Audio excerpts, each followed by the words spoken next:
பாஷஸ் கிச்சனில் இன்றைக்கி நம்ம பார்க்க போகிறது night dinner and cleaning routine. Dinner முடிச்சுட்டு க்ளீனிங் ரொட்டீன் இந்த வீடியோவில் உங்கள் கூட ஷேர் பண்ணியிருக்கேன். வாங்க பார்க்கலாம். இன்றைக்கி டின்னருக்கு அடை தோசை ப்ரிப்பேர் பண்ணலான் இருக்கேன். ஸோ இதுக்கு தேவையான அரிசியும் பருப்பும் இப்போ நான் ஊற வச்சிட்ருக்கேன். லன்ச் முடிச்சுட்டு ஒரு 2 o'clock போல் இந்த அரிசியும் பருப்பும் நீங்கள் ஊற வச்சிட்டிங்க அப்படின்னா ஈவினிங் ஒரு 7 o'clock நீங்கள் அரைச்சிங்கன்னா கரெக்டாக இருக்கும். எந்த கப்பில் அரிசி எடுக்கிறீங்களோ அதே கப்பில் கடலை பருப்பு அளவு எடுத்துக்கோங்க. 1/4 கப் பாசிப்பருப்பு சேர்த்துக்கலாம்.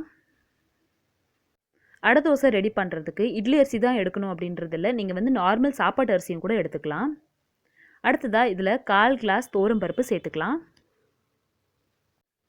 அதே கிளாஸில் 1/4 கிளாஸ் நான் உளுந்தம்பருப்பு சேர்த்துக்கிறேன். இந்த அளவில் தான் நீங்கள் அடை தோசை மாவு ப்ரிப்பேர் பண்ணணும். 1/2 கிளாஸ் இதில் வெள்ளை அவல் சேர்த்துருக்கேன். வெள்ளை அவல் சேர்க்கறதுனால அடை தோசை நல்லா சாஃப்டாக வரும். அடுத்து இந்த பருப்பு அரிசி எல்லாத்தையும் தண்ணி ஊற்றி வாஷ் பண்ணிக்கலாம். தண்ணி ஊற்றிட்டு ஒரு தடவை கழுவிட்டு அதுக்கப்புறமா இதை நம்ம ஊற வச்சிட போகிறோம். 5லேருந்து 6 மணி நேரத்துக்கு இது ஊறணும். அரிசி பருப்பெல்லாம் கழுவிட்டு இதில் தண்ணி ஊற்றி இப்போ நம்ம ஊற வச்சிட போகிறோம். இதை நீங்கள் மத்தியானமே பண்ணிடுங்க, அப்போ தான் நைட்டு டின்னருக்கு உங்களுக்கு இது ரெடி ஆகும். இப்போ மணி 7:30 ஆகுது. என்னோடய டின்னர் ரொட்டீன் நான் ஸ்டார்ட் பண்ண போகிறேன். நம்மளோட அரிசி பருப்பு எல்லாமே நல்லா ஊறி இருக்குது. இப்போ இதை நம்ம அரைச்சி எடுத்துடலாம். அரைக்கிறதுக்கு தேவையானது என்னென்னு பார்த்தீங்கன்னா 4 டேபிள் ஸ்பூன் சோம்பு, ஒரு 6-7 பல்லு பூண்டு, அப்புறம் கொஞ்சம் காஞ்ச வத்தல் உங்களோட காரத்துக்கு ஏதாப்பில் நீங்கள் எடுத்துக்கலாம். ரொம்ப காரம் வேணாம் அப்படின்னு நினைக்கிறவங்க ஒரு 10லேருந்து 12 காஞ்ச வத்தல் எடுத்துக்கோங்க. இப்போ இந்த காஞ்ச வத்தல் எல்லாத்தையும் இதில் உடச்சி போட்டுட்டு அரிசி சேர்த்து நம்ம அரைக்க போகிறோம். உங்கள் ஜாருக்கு ஏற்றாப்பில் இதை நீங்கள் அரைச்சி எடுத்துக்கோங்க. இப்போ நான் இதில் 2 தடவை போட்டு அரைக்க போகிறேன். அரிசி அரைக்கிறதுக்கு தண்ணி நீங்கள் எக்ஸ்ட்ரா ஊற்ற வேண்டாம். நம்ம ஊற வச்சுருந்தோம் இல்லையா, அந்த தண்ணியை இதை ஊற்றிட்டு இப்போ இதை நம்ம அரைச்சி எடுத்துகிட்டு போகிறோம். இந்த எக்ஸ்ட்ரா தண்ணியை நான் ஒரு கிளாஸில் ஊற்றி எடுத்துக்கிறேன். நமக்கு இது மாவு அரைக்கும் போது கொஞ்சம் கொஞ்சமாக ஊற்றுறதுக்கு யூஸ் ஆகும். முடிஞ்சால் கொஞ்சம் நரன்னு அரைச்சிக்கோங்க. இப்போ இதை ஒரு பாத்திரத்தில் மாற்றிக்கலாம். இதே மாதிரி நம்மக்கிட்ட இருக்கிற இன்னும் கொஞ்சம் அரிசியும் பருப்பையும் சேர்த்து நம்ம அரைச்சிக்கலாம். இப்போ 2வது தடவை அரைக்கும் போது இதில் என்ன சேர்த்துக்கணும் அப்படின்றத நான் சொல்கிறேன். 2வது தடவை இதை நீங்கள் அரைக்கும் போது இதில் கண்டிப்பாக பெருங்காயமும் உப்பும் சேர்த்துக்கோங்க. பெருங்காயம் உப்பு உங்களோட டேஸ்ட்டுக்கு ஏற்றாப்பில் சேர்த்துட்டு கொஞ்சமாக அதில் தண்ணி சேர்த்துட்டு நம்ம இதையும் அரைச்சி எடுத்துகிட்டு போகிறோம். எல்லா பேட்டரும் ஒரே பாத்திரத்தில் போட்டு மிக்ஸ் பண்ணிக்கோங்க. இப்போ இந்த மாவை நல்லா கிளறி வச்சுருங்க. ஃபஸ்ட்டு அரைச்ச மாவில் கொஞ்சம் சோம்பு, அப்புறம் கொஞ்சம் பூண்டு வாசனை இருக்கும். அடுத்ததாக அரைச்ச மாவில் கொஞ்சம் பெருங்காய வாசனை இருக்கும். அதனால எல்லாத்தையும் நல்லா மிக்ஸ் பண்ணிவிட்டு இப்போ நம்ம இதை மூடி வச்சிட போகிறோம். டின்னருக்கு தேவையான மாவு ரெடி ஆயிடுச்சு. அடுத்து சட்னி ரெடி பண்ணலாம். அடை தோசைக்கு இன்றைக்கி சைட் டிஷ்க்கு நான் தேங்காய் சட்னி செய்ய போகிறேன். அடை தோசைக்கு வேறு என்ன சைட் டிஷ் பண்ணலாம் அப்படின்றது நீங்கள் எனக்கு கமெண்ட் செக்ஷனில் சொல்லுங்கள். நான் அதையும் ட்ரை பண்ணி பார்க்குறேன். இப்போ இந்த தேங்காய் சட்னி செய்கிறதுக்கு தேங்காய், பொரிகடலை, பச்சை மிளகா, அப்புறம் இஞ்சி எடுத்து வச்சுருக்கேன். மாவு ரெடி பண்ணிவிட்டு தோசை ஊற்றுறதுக்கு முன்னாடி இந்த சட்னிக்கு தேவையானது நம்ம ரெடி பண்ணிகிட்ருக்கோம். இப்போ இந்த தேங்காவை கழுவிட்டு நம்ம ஜாரில் சேர்த்துக்கலாம். தேங்காய் எப்பயுமே நீங்கள் ஃப்ரிட்ஜில் வைக்கும்போது அதோட கொப்பரையோடு சேர்த்து வச்சுக்கோங்க. தேங்காய் உடச்சிட்டு இப்போ நம்ம ஃபுல் தேங்காய் யூஸ் பண்ண மாட்டோம். அதில் பாதி தேங்காய் மிச்சம் இருந்துச்சு அப்படின்னா அதை கொப்பரையிலேருந்து எடுக்காமல் அப்படியே கொப்பரையோடு வச்சுருங்க. கவரில் சுற்றி வச்சாலும் சரி, இல்லை அந்த கொப்பரையை ஒரு டிஃபன் பாக்ஸில் போட்டு வச்சாலும் சரி. ஆனால் கொப்பரையிலேருந்து எடுத்துகிட்டு அந்த தேங்காவை நீங்கள் தனியாக ஒரு டிஃபன் பாக்ஸில் போட்டு வச்சிங்க அப்படின்னா அது ரொம்ப விழுன்னு ஆயிரும். எடுத்து நம்மளுக்கு யூஸ் பண்ணுறதுக்கே நல்லா இருக்காது. இந்த தேங்காய் நான் 2 நாள் முன்னாடி எடுத்த தேங்காய் தான். பாருங்கள் எவ்வளோ ஃப்ரெஷ்ஷாக இருக்குன்னு. இது கொப்பரையோடு வச்சதுனால தான் இது இவ்வளோ ஃப்ரெஷ்ஷாக இருக்குது. இப்போ இதில் தேங்காய் எந்த அளவு எடுத்துருக்கோமோ அந்த அளவு பொரிகடலை சேர்த்துக்கிறேன். சில பேருக்கு பொரிகடலை கம்மியாக சேர்த்துக்கிட்டா பிடிக்கும், ஆனால் எனக்கு ஈக்குவலாக சேர்த்துக்கிட்டா பிடிக்கும்.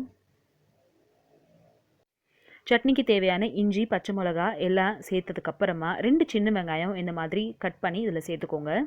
தேங்காய் சட்னியில் 2 சின்ன வெங்காயம் சேர்த்துக்கிறதுனால நல்ல அதில் காரமும் நல்ல டேஸ்ட்டும் நம்மளுக்கு கிடைக்கும். சின்ன வெங்காயத்தோட டேஸ்ட் ரொம்ப நல்லாயிருக்கும் தேங்காய் சட்னிக்கு. எத்தனை பேர் ட்ரை பண்ணியிருக்கீங்கன்னு தெரியல, ஆனால் கண்டிப்பாக ட்ரை பண்ணி பாருங்கள், ரொம்ப நல்லாயிருக்கும். தேங்காய் சட்னி ரெடி ஆயிடுச்சு. இப்போ இதை ஒரு பாத்திரத்தில் மாற்றிடலாம். உங்களுக்கு எவ்வளோ வேணுமோ அந்த அளவுக்கு இதில் தண்ணி ஊற்றிட்டு இதை மிக்ஸ் பண்ணி வச்சுக்கலாம்.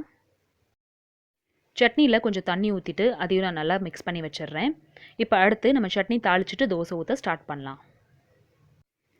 கல் சூடானதுக்கப்புறமா எண்ணெய் சேர்த்துட்டு அதில் கடுகு சேர்த்துக்கிறேன். அடை தோசைக்கு தேங்காய் சட்னி தாளிக்கும் போது நான் ஜீரகம் சேர்த்துக்குவேன். கடுகு பொரிஞ்சதுக்கப்புறமா இதில் நம்ம கருவேப்பிலை சேர்த்துக்கலாம். உங்களுக்கு வேணும்னா உளுந்தம்பருப்பு நீங்கள் இதில் சேர்த்துக்கலாம். யூஸ்வலாக தேங்காய் சட்னி நைட்டில் சாப்பிடும்போது சில பேருக்கு வந்து டைஜஸ்ட் ஆகல, எற்கழிக்குது அப்படின்னு சொல்லுவாங்க. ஆனால் நீங்கள் தேங்காய் சட்னியை கொஞ்சம் தின்னாக வந்து கொஞ்சம் நிறைய தண்ணி ஊற்றி கரைச்சிட்டு அதில் ஜீரகம் போட்டு தாளிச்சிங்க அப்படின்னா அந்த மாதிரி ஆகாது. ட்ரை பண்ணி பாருங்கள்.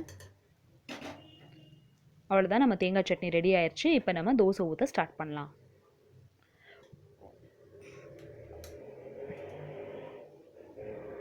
கல் சூடாக இருக்குது. ஏற்கனவே இதில் கொஞ்சம் எண்ணெய் இருக்குது அப்படின்றதுனால நான் வெங்காயம் வச்சு இதை நல்லா தேய்ச்சிடுறேன். அப்போ தான் நம்மளுக்கு தோசை எடுக்கிறதுக்கு ஈஸியாக இருக்கும். அடுத்து இந்த மாவில் கொஞ்சமாக தண்ணி சேர்த்துட்டு எல்லாத்தையும் நல்லா மிக்ஸ் பண்ணிக்கலாம். கொஞ்சம் ஃப்ளோயிங் கன்சிஸ்டன்சியில் இருந்துச்சுன்னா தான் உங்களுக்கு தோசை இழுக்கிறதுக்கு வரும். இப்போ நம்ம பிளெயின் அடை தோசை ஊற்ற போகிறோம். இதை நீங்கள் தாளிச்சிட்டும் செய்யலாம். இதில் வெங்காயமும் கருவேப்பிலையும் போட்டு தாளிச்சும் நீங்கள் இந்த தோசை வந்து ப்ரிப்பேர் பண்ணலாம். அது எப்படி செய்கிறது அப்படின்றது இந்த தோசை ஊற்றுனதுக்கப்புறமா நான் உங்களுக்கு சொல்கிறேன். சுற்றி எண்ணெய் ஊற்றிக்கோங்க.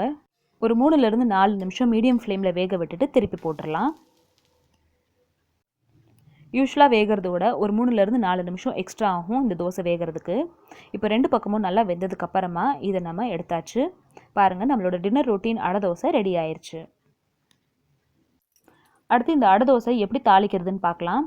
அதே கல்லில் எண்ணெய் ஊற்றிட்டு அதில் வெங்காயம் சேர்த்து வதக்கிக்கோங்க.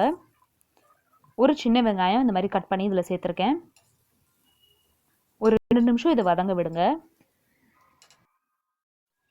வெங்காயம் இந்த அளவு வதங்கினதுக்கப்புறமா இதில் கருவேப்பிலை சேர்த்துக்கலாம். கருவேப்பிலை சேர்த்துட்டு எல்லாத்தையும் நல்லா வதக்கிக்கோங்க. வதக்கிட்டு இதை மிக்ஸ் பண்ணிக்கலாம். இப்போ அடை தோசையில் சில பேர் வந்து முருங்கைக்கீரை சேர்த்துக்குவாங்க. முருங்கைக்கீரையை வதக்க வேண்டாம், நீங்கள் அப்படியே வந்து மாவுலேயே சேர்த்துட்டு எல்லாத்தையும் நல்லா மிக்ஸ் பண்ணிவிட்டு தோசை ஊற்ற ஆரம்பிக்கலாம். இது நான் நைட்டில் செய்ய போகிறேன் அப்படின்றதுனால இதில் நான் முருங்கைக்கீரை சேர்த்துக்கல. இதே நீங்கள் பிரேக்ஃபாஸ்ட்டுக்கு செய்கிறீங்கன்னா கண்டிப்பாக முருங்கைக்கீரை சேர்த்துக்கோங்க, இன்னும் நல்லா டேஸ்ட் கொடுக்கும். மாவு தாளித்ததுக்கப்புறமா எல்லாத்தையும் நல்லா மிக்ஸ் பண்ணிவிட்டு இப்போ அந்த மாவில் நான் இன்னும் ஒரு தோசை ஊற்ற போகிறேன். அடை தோசை நிறைய வேரியேஷனில் பண்ணலாம். பிளெயின் தோசையாகவும் பண்ணலாம், முருங்கைக்கீரை போட்டும் பண்ணலாம். இல்லாட்டினா இந்த மாதிரி வெறும் வெங்காயமும் பச்சை மிளகா கருவேப்பிலெல்லாம் சேர்த்தும் நீங்கள் தாளிச்சும் செய்யலாம். குழந்தைங்களுக்கு செய்கிறீங்கன்னா இதில் நீங்கள் வெல்லம் இல்லாட்டா நாட்டு சக்கரை கூட சேர்த்து கூட செய்யலாம்.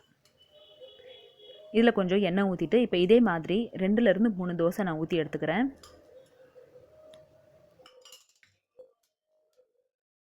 நீங்களும் இதே மாதிரி ஒரு டின்னர் ரொட்டீன் ட்ரை பண்ணி பாருங்கள். உங்களுக்கு இந்த ரெசிபி எப்படி வந்துச்சு அப்படின்றத எனக்கு கமெண்ட் செக்ஷனில் சொல்லுங்கள். இந்த ரெசிபி உங்களுக்கு பிடிச்சிருந்துச்சுன்னா இந்த வீடியோக்கு ஒரு லைக் கொடுங்க. அண்ட் என்னோட சேனலை ஃபர்ஸ்ட் டைம் பார்க்குறீங்கன்னா கண்டிப்பாக சப்ஸ்கிரைப் பண்ணுங்கள். இதே மாதிரி பிரேக்ஃபாஸ்ட் அண்ட் டின்னர் ரெசிபிஸ் வேணும்னு டிஸ்கிரிப்ஷன் பாக்ஸில் லிங்க் கொடுக்குறேன், அதையும் ஓப்பன் பண்ணி பாருங்கள். டின்னர் ரொட்டீன் முடிச்சதுக்கப்புறமா இப்போ நம்மளோட கவுண்டர் டாப் அப்புறம் இந்த கேஸ் டாப் எல்லாமே கொஞ்சம் க்ளீன் பண்ணிடலாம். டின்னர் முடிச்சுட்டு இப்போ என்னோடய பர்னர் கொஞ்சம் சூடாக இருக்குது அப்படின்றதுனால நான் அதை துணி வச்சு எடுத்துகிட்டு இதை வெறும் துணியால் ஃபஸ்ட்டு அதை க்ளீன் பண்ணிடுறேன். அதுக்கப்புறமா கொஞ்சம் தண்ணி அந்த துணியில் நனைச்சிட்டு அதுக்கப்புறமா நான் மறுபடியும் இதை க்ளீன் பண்ண போகிறேன். நம்ம உடனே இதை பண்ண போகிறோம் அப்படின்றதுனால ரொம்ப நிறைய ஸ்டெயின்ஸ் நம்மளுக்கு இருக்காது. இப்போ இதை நம்ம க்ளீன் பண்ணிவிட்டு கவுண்டர் டாப் க்ளீன் பண்ணிடலாம்.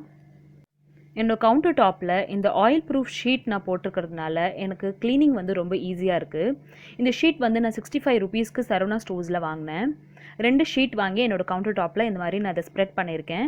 இது வாட்டர் ப்ரூஃப் இல்லை, ஆனால் இது ஆயில் ப்ரூஃப். இதில் ஏதாச்சும் ஸ்டெயின்ஸ் இருந்தாலும் அதை நம்ம தொடச்சிட்டா போயிடுது. இந்த ஷீட்டில் ஏதாச்சும் இந்த மாதிரி ஸ்டெயின் ஒட்டியிருக்கு அப்படின்னா உங்களுக்கு துணியில் ஈரம் பண்ணிவிட்டு இதை இந்த மாதிரி தொடச்சிட்டிங்கனாலே உங்களோட ஸ்டெயின்ஸ் எல்லாம் போயிடுது. இந்த ஷீட் வந்து உங்களுக்கு ஆயில் ப்ரூஃப் ஷீட் தான் தவிர வாட்டர் ப்ரூஃப் கிடையாது. அதே மாதிரி கொஞ்சம் ஹீட் ரெசிஸ்டண்ட்டும் இல்லை. இதில் சூடான பாத்திரம் இதில் வச்சிட்டிங்க அப்படின்னா அந்த பாத்திரத்தோட அந்த கலர் வந்து அப்படியே ஒட்டிக்குது. இப்போ என்னோட இந்த கவுண்டர் டாப் கேஸ் டாப் எல்லாமே நான் க்ளீன் பண்ணிட்டேன். பர்னர் எல்லாமே நான் வாஷ் பண்ணி எடுத்து வச்சிட போகிறேன். இப்போ சைடில்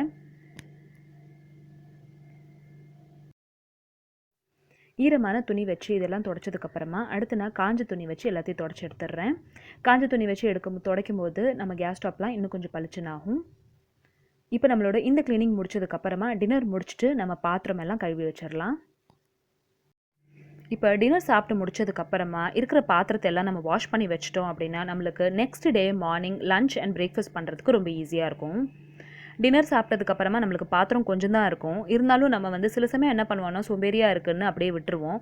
ஆனால் அந்த கொஞ்சம் பாத்திரத்தையே நம்ம கழுவி வச்சிட்டோம் அப்படின்னா நம்மளுக்கு மார்னிங் வந்து ரொம்ப ஈஸியாக இருக்கும். இப்போ இந்த மாவு பாத்திரம் பெரிய பாத்திரமாக இருந்துச்சு. அதை நான் வேறு ஒரு பாத்திரத்தில் மாற்றிட்டு அந்த பெரிய பாத்திரம் அப்புறம் இந்த சின்ன சின்ன பாத்திரம் யூஸ் பண்ணது எல்லாத்தையும் நல்லா க்ளீன் பண்ணி எடுத்து வச்சிட்டேன். எப்பயுமே பாத்திரம் எல்லாமே கழுவிட்டு பக்கத்தில் இருக்கிற டைல்ஸ் எல்லாத்தையுமே இந்த மாதிரி ஒரு துணி வச்சு துடைச்சிட்டு அந்த துணியும் நல்லா அலசி காய போட்டுருங்க. அப்போ தான் நெக்ஸ்ட் டேக்கு நம்ம அந்த துணி மறுபடியும் யூஸ் பண்ணுறதுக்கு ஈஸியாக இருக்கும். இதோட இந்த க்ளீனிங் வீடியோ முடியுது. உங்களுக்கு இந்த வீடியோ பிடிச்சிருந்துச்சுன்னா இந்த வீடியோக்கு ஒரு லைக் கொடுங்க. என்னோட சேனலை ஃபர்ஸ்ட் டைம் பார்க்குறீங்கன்னா கண்டிப்பாக சப்ஸ்கிரைப் பண்ணுங்கள். தேங்க்யூ ஸோ மச் ஃபார் வாட்சிங். பாய்.